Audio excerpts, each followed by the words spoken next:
Imagine this. You stand at the peak of power. An entire empire lies beneath your feet.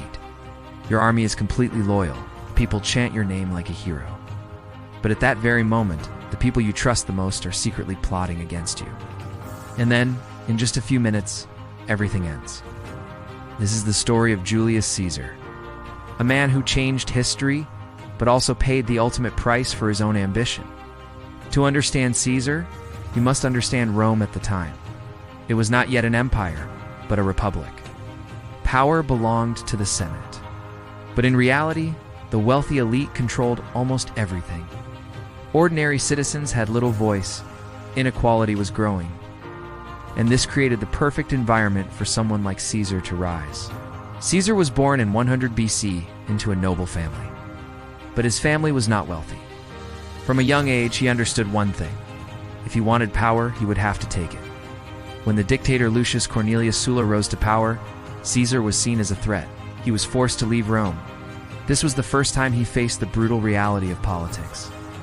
One of the most famous stories about Caesar is when he was kidnapped by pirates, but his reaction was completely unexpected. He didn't beg. Instead, he demanded they raise his ransom, claiming he was worth more. He even joked that after being released, he would come back and punish them. And he did. After gaining his freedom, Caesar gathered a fleet, captured the pirates, and executed them. Even at a young age, he showed. He was not only intelligent, but incredibly bold. Caesar returned to Rome and began his political career. He was highly strategic. He knew how to win public support. He built powerful alliances, used wealth to gain influence. He formed an alliance with Pompey, a famous general, and Crassus, the richest man in Rome. This became known as the First Triumvirate. It brought Caesar closer to ultimate power. This was the turning point. Caesar was given command in Gaul. For nearly a decade, he led a series of military campaigns. He didn't just win, he dominated. He documented his campaigns in commentary De Bello Gallico, making himself even more famous. His soldiers didn't just respect him, they were willing to die for him. And this made the Senate increasingly afraid. The Senate ordered Caesar to disband his army. If he returned to Rome, he would lose everything. But if he resisted, it would be treason. Caesar faced a choice: give up power or risk everything. He chose to cross the Rubicon, an act of no return. War broke out between Caesar and Pompey. This was not just a conflict, it was a battle for the future of Rome. After many brutal fights, Caesar emerged victorious. Pompey was defeated and fled. Caesar became the most powerful man in Rome.